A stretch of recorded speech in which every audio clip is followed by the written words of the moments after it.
Calls और text हमारी रोजमर्रा की जिंदगी और संस्कृति का हिस्सा है।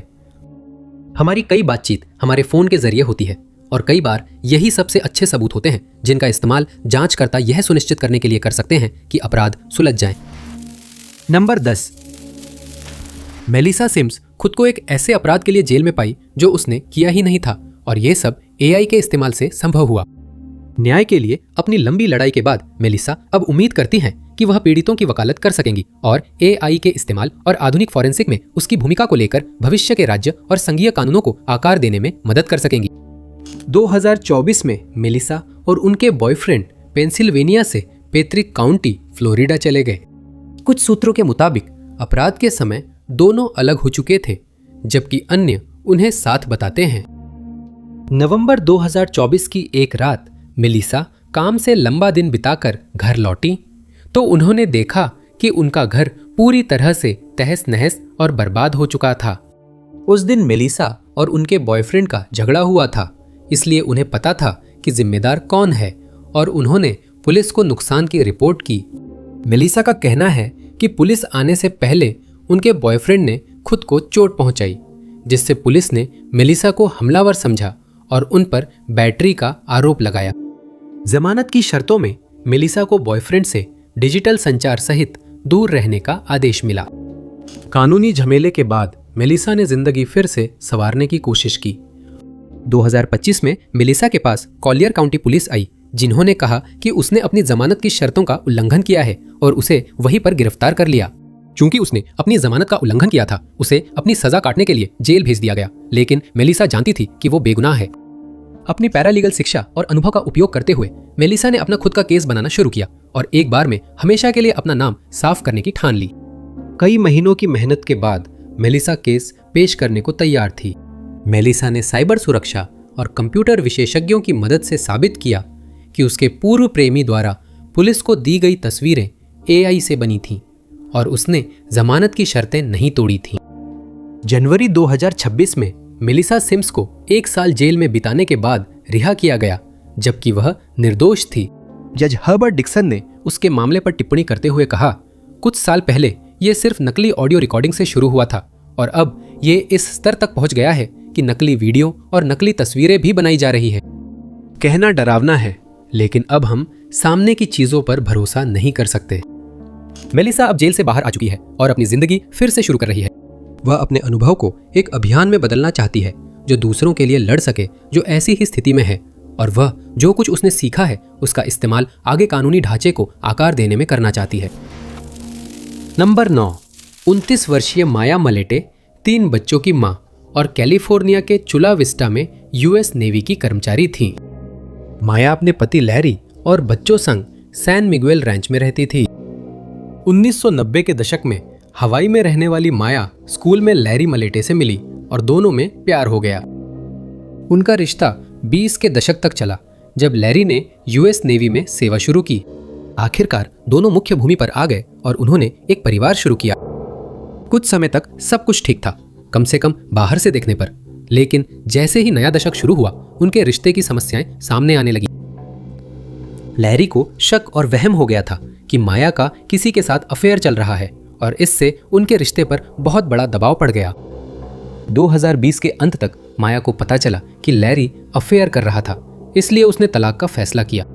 माया इस कठिन समय में परिवार से लगातार जुड़ी रही और परिवार ने उसे सहारा दिया। नए साल के कुछ समय बाद उसके मैसेज आना बंद हो गए। 9 जनवरी 2021 तक माया की बहन और मां चिंतित हो गई थी। उन्हें कई दिनों से माया की कोई खबर नहीं मिली थी, न ही उन्होंने उसे देखा था। उस दिन दोनों ने माया की गुमशुदगी की रिपोर्ट दर्ज कर झूठ और रहस्यमय संदेशों का पता लगाना शुरू किया। पुलिस जब चुला विस्टा के घर पहुंची तो पाया कि माया 7 जनवरी से लापता थी। लहरी के मुताबिक उसे शाम 5 बजे घर पर आखिरी बार देखा गया। उसने शुरू में उसके परिवार को यह भी बताया कि 7 जनवरी को उसने खुद को अपने कमरे में बंद कर लिया था और बाहर आने से मना कर दिया था। घटनाओं का यह संस्करण पुलिस को तुरंत संदिग्ध लगा और माया की तलाश शुरू हो गई। कुछ हफ्ते बाद 23 जनवरी 2021 को घर की तलाशी ली गई। कोई भौतिक सुराग नहीं मिला, पर एक डरावनी ऑडियो रिकॉर्डिंग बरामद हुई। 7 जनवरी की रात 8:30 बजे की रिकॉर्डिंग में अलग अलग गोलियों और धमाकों की आवाजें थीं, जिनकी संख्या अधिकारियों ने कम से कम 8 गिनी। लैरी मिलेट ने रिकॉर्डिंग को नजरअंदाज किया और पुलिस या माया के परिवार से सहयोग नहीं किया।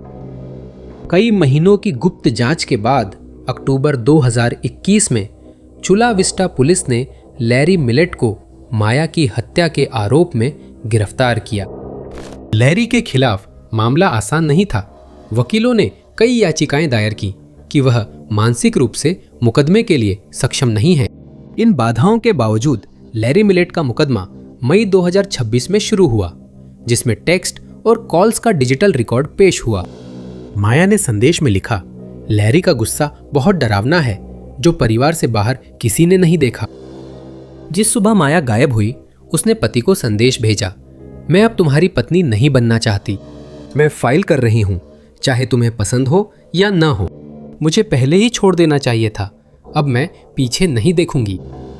7 जनवरी 2021 को 12:30 बजे लैरी के भेजे टेक्स्ट में उन्होंने कहा, मैं ठीक नहीं हूं, अपना आपा खोने वाला हूं। दर्जनों अन्य बातचीत सामने आई, जिनमें माया ने अपने दोस्तों और परिवार को इशारा किया था कि लैरी ने उनके साथ गलत व्यवहार किया है। जून 2026 तक लैरी मिलेट अभी भी मुकदमे का सामना कर रहे हैं और ये ध्यान देना महत्वपूर्ण है कि उनके खिलाफ जो भी आरोप लगाए गए हैं वे अभी केवल आरोप हैं और जब तक दोषी साबित नहीं हो जाते तब तक वे निर्दोष हैं। माया के अवशेष नहीं मिले हैं। परिवार को जल्द कुछ सुकून मिलने की उम्मीद है और माया को उनकी दयालुता व प्रेम के लिए याद किया जाएगा। नंबर 8।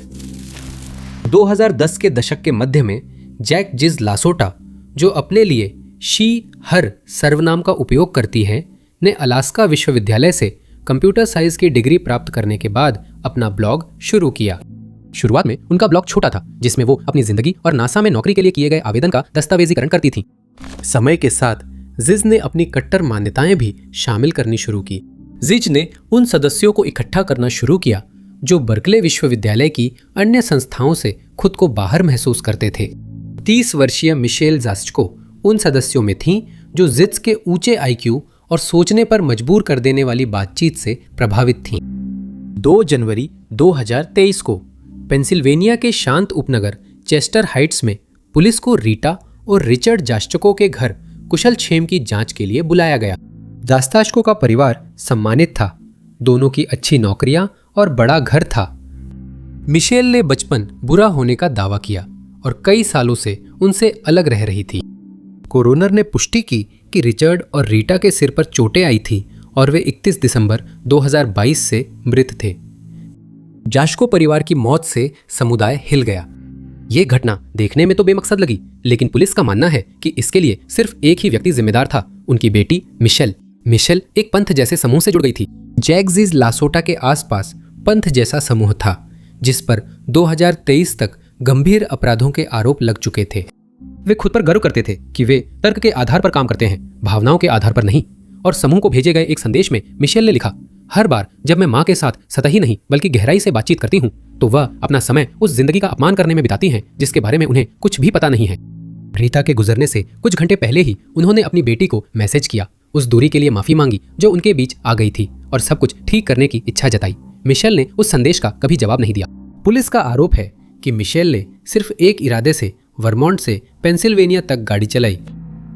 जांचकर्ताओं ने मिशेल को मुख्य संदिग्ध माना। उसने जिजियंस को अपने माता पिता पर कई संदेश भेजे थे और 2023 तक कार्रवाई को तैयार थी। जोड़े के मिलने के तुरंत बाद पुलिस को सीसीटीवी फुटेज मिली, जिसमें 2 लोगों को ले जा रही एक काली कार जास्को के घर के पास रुकती हुई दिखाई दी।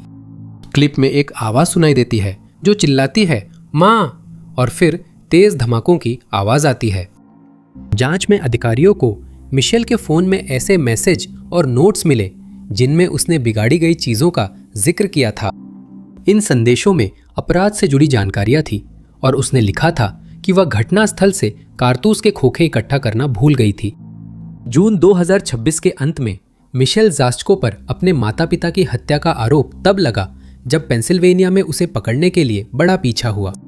अधिकारियों ने मीडिया को बताया है कि उन्हें पता है कि मिशेल ने अकेले काम नहीं किया और वे उसके सह षड्यंत्रकारी का पता लगाने की कोशिश कर रहे हैं। मिशेल ने इस पूरे मामले में अपनी बेगुनाही का दावा किया है और जांचकर्ता अब भी यह पता लगाने की कोशिश कर रहे हैं कि क्या मिशेल ने खुद गोली चलाई थी या सिर्फ हत्या का आदेश दिया था। वह आने वाले महीनों में अदालत में पेश होने वाली है और अगर दोषी पाई जाती है तो उसे मृत्युदंड हो सकती है। रीता और रिचर्ड जैश्को को उनके समुदाय व परिवार ने हमेशा एक मिलनसार और गर्मजोश दंपति के रूप में याद किया। उनकी मौत ने उनके परिवार और समुदाय को गहराई से प्रभावित किया है और ये जरूरी है कि उन्हें उनके जीवन में जैसे थे वैसे ही याद किया जाए, ना कि उनके साथ क्या हुआ उसके लिए।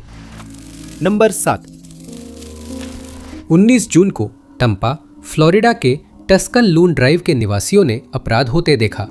कभी शांत रहने वाली सड़क पुलिस की गाड़ियों से भर गई और शाम तक वो नीली और लाल बत्तियों के समुद्र में बदल गई। 3 बजे के बाद टम्पा में आपातकालीन कॉल ऑपरेटरों ने एक उपनगरीय घर से आई कॉल ली।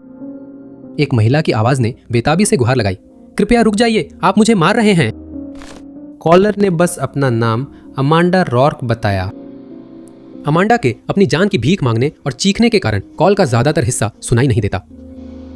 आपातकालीन कॉल ऑपरेटरों ने उसकी लोकेशन खोजने की कोशिश की, लेकिन अमांडा की हालत खराब थी और वह बोल नहीं पा रही थी। 10 मिनट बाद उन्हें फिर कॉल आई। लाइन पर 35 वर्षीय काइल सांचेज थे, जो मैकडिल एयरफोर्स बेस में डेटा एनालिस्ट थे।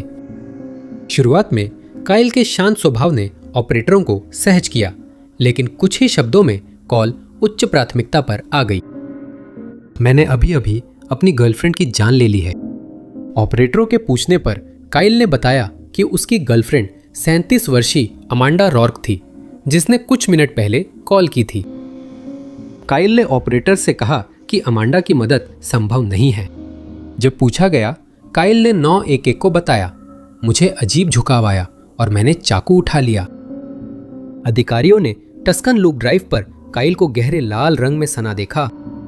पैरामेडिक्स ने अमांडा को बचाने की कोशिश की। तब तक बहुत देर हो गई थी। काइल सांचेज को मौके पर गिरफ्तार कर जेल भेजा गया। अमांडा की पोस्टमार्टम रिपोर्ट में पता चला कि उस पर लगातार हमला किया गया था, जिससे उसकी पीठ, होठ और बाजुओं पर चोट के निशान थे। हमले के बाद के दिनों में अमांडा के दोस्त और परिवार वाले इकट्ठा हुए ताकि वे उसे याद कर सके और उसकी विरासत का सम्मान कर सके। अमांडा रॉर्के को हमेशा एक होनहार और बुद्धिमान युवती के रूप में याद किया जाएगा। अमांडा इंजीनियर थी और स्टेम में युवतियों की मार्गदर्शक भी थी। काइल सांचेज ने जून 2026 में खुद को निर्दोष बताया, लेकिन उन्हें जमानत नहीं मिली। उनका मुकदमा गर्मियों तक चलेगा और सांचेज जेल में रहेंगे। नंबर 6। 29 अक्टूबर 2022 को सांता फे, न्यू मैक्सिको में पुलिस को एक शांत सड़क के आवासीय पते से कॉल मिली। फोन पर मिसेज अपोडाका थी, जिन्होंने बताया कि उनके बेटे ने अपनी गर्लफ्रेंड 19 वर्षीय कियारा मैकलॉक को उसके घर से लगे गैराज में कुछ काटते देखा। कुछ मिनट बाद इसाक ने भी 911 पर कॉल करके जो उसने देखा उसकी रिपोर्ट की, और जब तक वो घर लौटा सांता फे पुलिस पहले से ही वहां मौजूद थी। अधिकारियों ने अंदर जाकर 21 वर्षीय ग्रेस जेनिंग्स का शव पाया। पोस्टमार्टम में पता चला ग्रेस को कई चोटें आई थी, अधिकतर लंबी ब्लेड से मिलती थी। ये ब्लेड दरअसल 3 फुट लंबी तलवार थी, जिसे अपराध स्थल से बरामद किया गया था। कियारा और इसाक को बिना किसी घटना के गिरफ्तार कर पुलिस स्टेशन ले जाया गया। पूछताछ में इसाक ने माना कि पिछली रात उसने अपनी गर्लफ्रेंड कियारा और ग्रेस के साथ एक ही बिस्तर साझा किया था। बाद में पता चला कि इसाक और कियारा दोनों के ग्रेस के साथ अलग अलग समय पर रोमांटिक संबंध रहे थे। पुलिस को मकसद नहीं समझ आ रहा था। फिर उन्हें इसाक का फोन मिला। इसाक ने कियारा को ग्रेस के बारे में दर्जनों मैसेज भेजे। सबसे ज्यादा दोष साबित करने वाली बात यह थी, उसने लिखा, मैं चाहता हूं कि तुम उसका खात्मा कर दो। अपनी तकलीफ दूर करने के लिए उसकी खुशी खत्म करनी होगी। अन्य संदेशों में उस जोड़े ने विस्तार से बताया कि वे अपराध को कैसे अंजाम देना चाहते हैं, और उन्होंने यह भी चर्चा की कि वे अपराध स्थल को कैसे साफ करेंगे। पूछताछ के दौरान कियारा ने पहले अधिकारियों को यह बताने की कोशिश की कि उसे लगता है कि वह DID से पीड़ित है, जिसे पहले मल्टीपल पर्सनालिटी डिसऑर्डर के नाम से जाना जाता था। उसका दावा था कि जिस DID का अब तक निदान नहीं हुआ था, उसकी वजह से उसकी याददाश्त में अंतराल आ जाते थे। कियारा ने बताया कि इसाक ने उसे घोस्ट नाम की एक गुप्त एजेंसी में भर्ती किया था। यह एजेंसी बुरे लोगों को रास्ते से हटाती थी और ग्रेस की हत्या उसकी रैंक बढ़ाती। जांच के परिणाम स्वरूप इसाक और कियारा दोनों को गिरफ्तार कर लिया गया और प्रथम श्रेणी हत्या की साजिश रचने का आरोप लगाया गया। कियारा पर प्रथम श्रेणी हत्या का एक और आरोप था। कोर्ट में इस जोड़े के बीच हुई विभिन्न संदेशों को पेश किया गया, जिसमें कियारा के बचाव पक्ष ने तर्क दिया कि उसे इसाक के कहने पर अपराध करने के लिए मजबूर किया गया था। कार्यवाही के दौरान कियारा के वकील ने तर्क दिया कि वह मुकदमे का सामना करने के लिए अयोग्य है और अयोग्यता संबंधी एक पत्र दायर किया गया। 2022 में कियारा को मानसिक स्वास्थ्य उपचार से गुजरने का आदेश दिया गया। 2025 के अंत में एक नई सुनवाई का आदेश दिया गया, जिसमें इस बार पाया गया कि वह मुकदमे का सामना करने के लिए सक्षम है। आइजैक और कियारा के खिलाफ केस न्यू मैक्सिको की अदालत में चल रहे हैं। अभियोजन पक्ष ने कहा कि आइजैक ने अपनी गर्लफ्रेंड पर मुख्य रूप से आर्थिक तौर पर नियंत्रण रखा। माना जा रहा है कि ये मामले 2026 की गर्मियों तक खत्म होंगे और दोषी पाए जाने पर दोनों को लंबी सजा मिल सकती है। ग्रेस जेनिंग्स को लोग होशियार, दयालु और प्यार करने वाली मानते थे। परिवार को उम्मीद है उन्हें जल्द सुकून मिलेगा और चाहते हैं लोग ग्रेस को होशियार, प्यारी बेटी के रूप में याद रखें। नंबर 5, क्रिस्टीन बैनफील्ड अपने समुदाय की मजबूत स्तंभ थी। वो बच्चों की आईसीयू नर्स थीं और हमेशा हर्नडन, वर्जीनिया में लोगों की मदद को तैयार रहती थीं। उनके पति ब्रेंडन भी अच्छे नागरिक थे और दोनों अपनी बेटी के साथ सुखी जीवन जीते थे। एक दिन पुलिस को अजीब आपातकालीन नंबर 911 पर कॉलें आईं, जो बीच में कट गईं। बैनफील्ड के घर पहुंचकर उन्हें पूरे अपराध का पता चला। 2021 में पेरेज मिगुएलास को ऑनलाइन एक सफल परिवार में बेटे की परवरिश के लिए ओपेयर की नौकरी का ऑफर मिला। ब्राजील के पेरेज ने तुरंत मौके का फायदा उठाकर विज्ञापन का जवाब दिया। कुछ ही हफ्तों में वह परिवार के घर में काम करने और रहने लगी और जब भी जरूरत होती मदद करती थी। शुरुआत में पेरेज एकदम सही विकल्प थी, सिर्फ 21 साल की उम्र में जिम्मेदार, बुद्धिमान और दयालु। क्रिस्टीन मदद की सराहना करती थी, लेकिन उसके वहां रहने का 1 साल पूरा होते ही हालात बदल गए। 2022 तक ब्रेंडन और पेरेज क्रिस्टीन से छुपकर अफेयर में थे। ब्रेंडन ने पेरेज से कहा कि वह पत्नी से तलाक चाहता है, लेकिन हालात जटिल थे। ब्रेंडन ने उससे कहा कि अगर वह अपनी पत्नी से तलाक लेता है तो उसकी पत्नी को उससे ज्यादा पैसे मिलेंगे और उसकी बेटी की कस्टडी भी मिल जाएगी।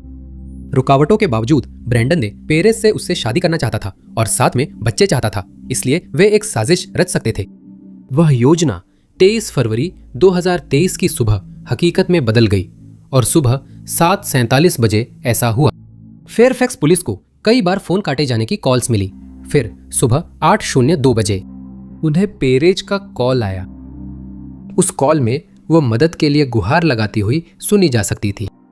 कॉल की पृष्ठभूमि में ब्रेंडन चिल्लाता है, यहां कोई है, मैंने उसे मारा, उसने उसे घोंपा, उसकी गर्दन पर कई निशान हैं, अब क्या करूं? अधिकारियों ने क्रिस्टीन को बेडरूम में कई गहरे चुभने के घावों के साथ मृत पाया, लेकिन वो अकेली नहीं थी। पुलिस ने जोसेफ रयान का शव बरामद किया। जब क्रिस्टीन के परिवार से पूछताछ की गई तो वे जोसेफ को नहीं जानते थे, जिससे साजिश उजागर हुई। ब्रेंडन मुख्य संदिग्ध बना। उसके फोन रिकॉर्ड निकाले गए।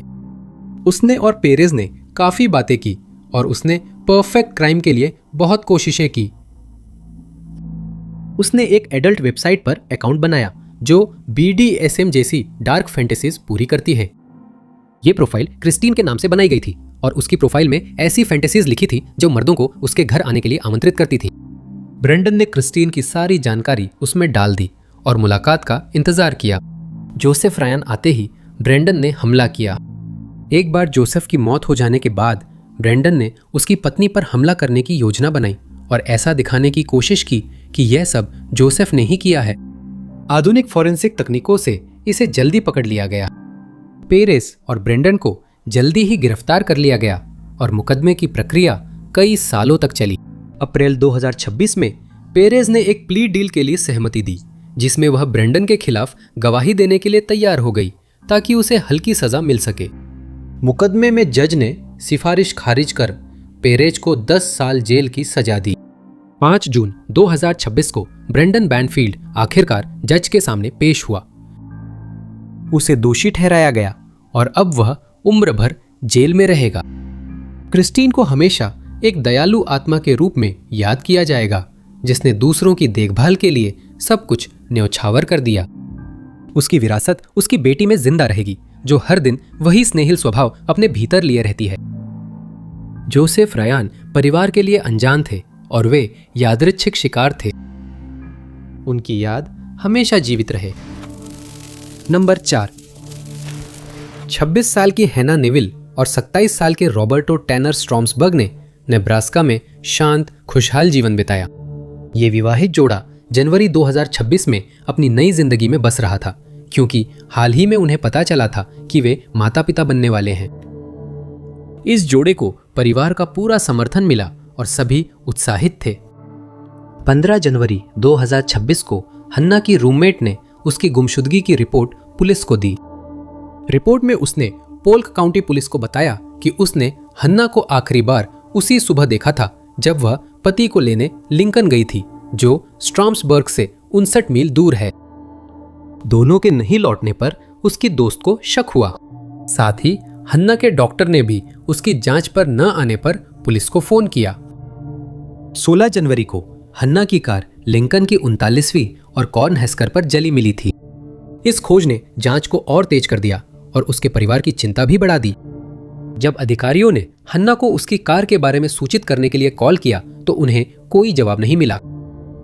15 जनवरी को लिंकन पुलिस विभाग ने 2 मानव अवशेषों के सेट खोजे।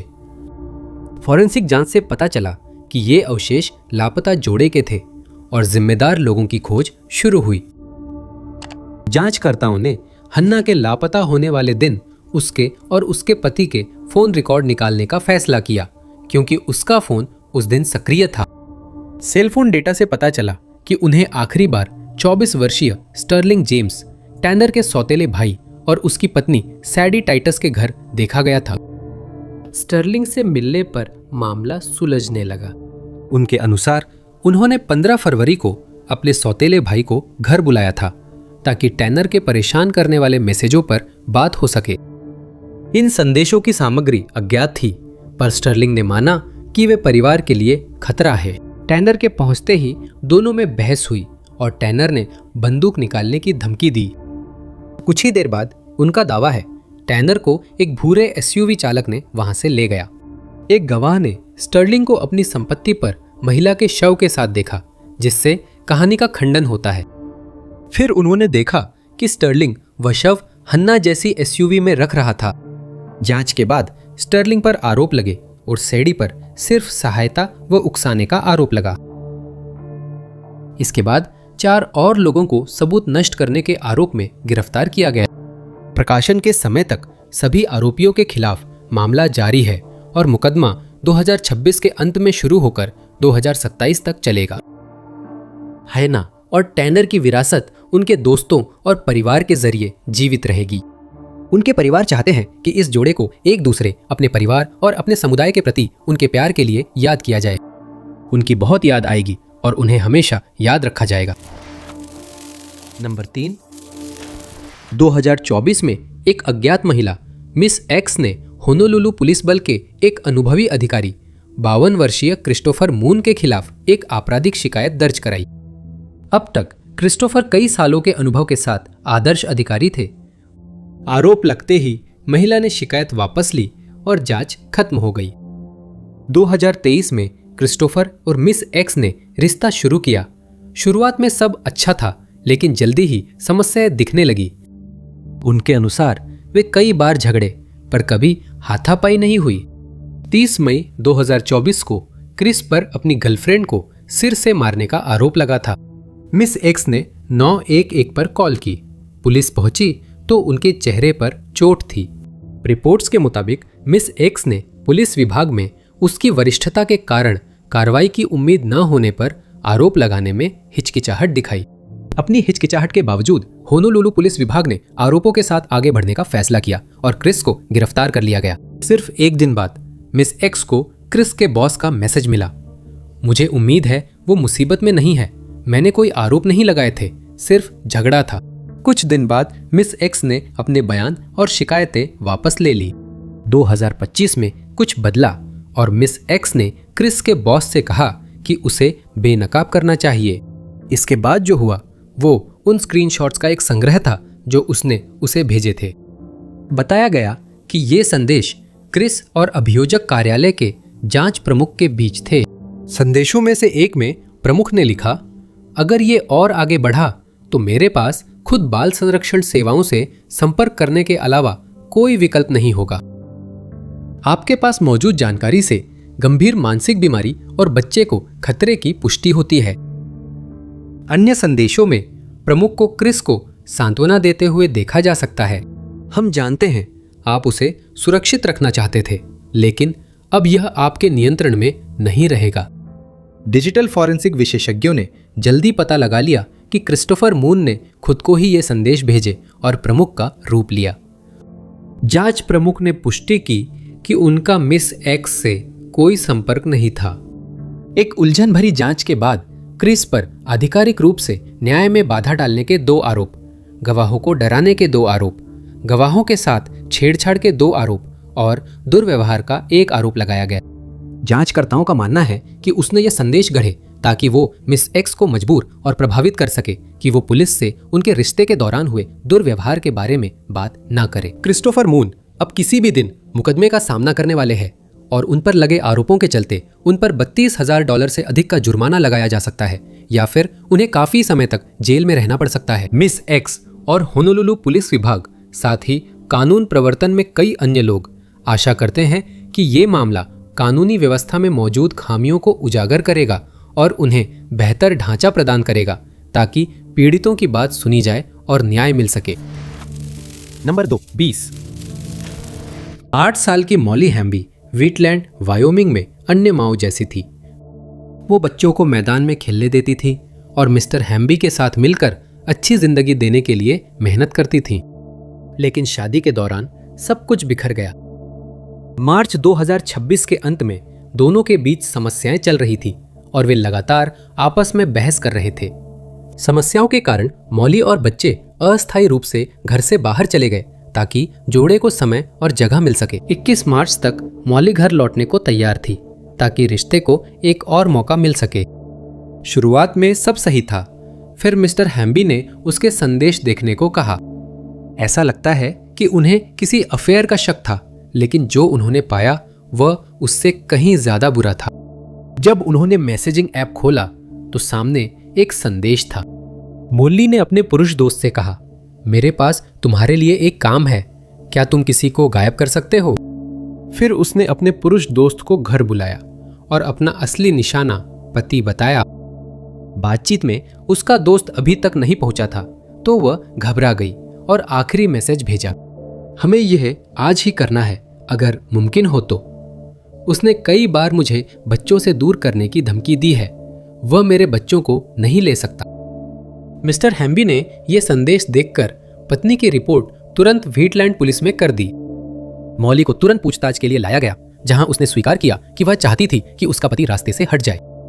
उसने अधिकारियों से लापरवाही से कहा कि उसे यह जानना भी नहीं था कि उसके पति को कैसे ठिकाने लगाया जाएगा। मॉली हैम्बी को 24 मार्च को गिरफ्तार किया गया और सॉलिसिटेशन और जालसाजी करने की साजिश का आरोप लगा। अगर दोषी साबित हुई तो मॉली हैम्बी को उम्र कैद हो सकती है। शुक्र है मिस्टर हैम्बी ने साजिश पकड़ ली और अब वे बच्चों संग सुरक्षित हैं।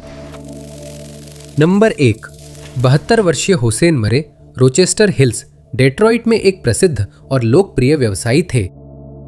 हुसैन ने 1988 में हैमट्रैम्प में गोल्डन ग्लिटर ज्वेलरी शॉप खोली और तब से वे बिना किसी उम्मीद के समुदाय की सेवा कर रहे हैं। अली मरे ने मीडिया को बताया कि उनका भाई बिना सवाल पूछे मेडिकल या निजी बिलों में लोगों की मदद करता था। तो जब उन पर 11 अक्टूबर 2024 को उनके घर पर हमला हुआ तो समुदाय स्तब्ध रह गया। लोगों ने पूछा कि कौन ऐसे इंसान को नुकसान पहुंचाना चाहेगा जो हमेशा लोगों की मदद करता था और अपने परिवार से प्यार करता था, और कुछ हफ्तों बाद उनकी पहचान हो गई। जांच ने पुलिस को सीसीटीवी फुटेज मिला जिसमें 2 डेट्रॉइट एनर्जी कर्मचारी मरे के दरवाजे की घंटी बजाते दिखे। दोनों आदमियों ने दावा किया कि उन्हें घर में गैस लीक की जांच के लिए भेजा गया है और उन्हें बेसमेंट में जाने की जरूरत है। उन्होंने हुसैन और उनकी पत्नी लिंडा को बहला फुसला कर नीचे बुलाया, लिंडा को बांधा और हुसैन पर हमला किया। हंगामे में लिंडा ने खुद को छुड़ाकर 911 पर कॉल किया, लेकिन पुलिस पहुंचने तक हुसैन की हालत बेहद खराब थी। उनके दर्द को और बढ़ाने के लिए मुरे के घर में पूरी तरह से लूटपाट की गई थी, जिससे जांचकर्ताओं के लिए मकसद बिल्कुल साफ हो गया। लिंडा ने जांचकर्ताओं को बताया कि उसने रिंग डोरबेल लगाई थी। पुलिस ने फुटेज निकाला तो संदिग्धों की साफ तस्वीर मिल गई। शुरुआत में जांचकर्ता एक हमलावर की पहचान कार्लोस हर्नांडेज के रूप में कर सके। हमले के बाद कार्लोस श्रेवेपोर्ट लुइसियाना भाग गया, जहां उसे लगा कि वह सुरक्षित है। 12 अक्टूबर को उसे गिरफ्तार किया गया और उसकी पत्नी अमांडा हर्नांडेज उसकी मुख्य गवाह बनी। पूछताछ में अमांडा ने जोशुआ जुआजो का नाम लिया, जिसे जल्द ही शांतिपूर्वक गिरफ्तार कर लिया गया। लेकिन अमांडा को पता नहीं था कि वो हालात बिगाड़ रही थी।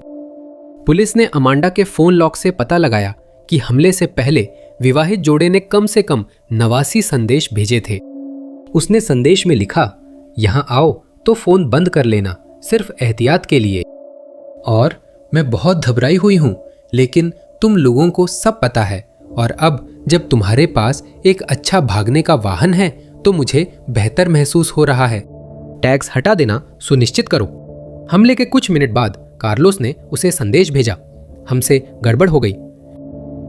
अन्य संदेशों में अमांडा ने कार्लोस को फर्जी आईडी साइट्स के लिंक भेजे और परफेक्ट क्राइम से बचने के तरीके बताए। 2025 में कार्लोस हर्नांडेज और जोशुआ जुआजो को हुसैन मरे की हत्या में दोषी पाकर उम्र कैद हुई। दोनों को बिना पैरोल के उम्र कैद की सजा सुनाई गई। डेट्रॉइट आखिरकार राहत की सांस ले सका, लेकिन 2026 में नए दोष सिद्धि सामने आएंगे। जनवरी में अमांडा पर घर में घुसपैठ, अपराध में सहयोग और झूठी पहचान बनाने की साजिश के आरोप लगे और उन्हें गिरफ्तार किया गया। उनका मामला कोर्ट में है। विशेषज्ञों के अनुसार दोषी साबित होने पर उन्हें 20 साल की सजा हो सकती है। हुसैन मरे को दयालु और सहानुभूति रखने वाले, परिवार व समुदाय की सेवा करने वाले व्यक्ति के रूप में याद किया जाएगा। वह अपनी पत्नी और बेटों को छोड़ दे, जो उनकी विरासत आगे बढ़ाएंगे।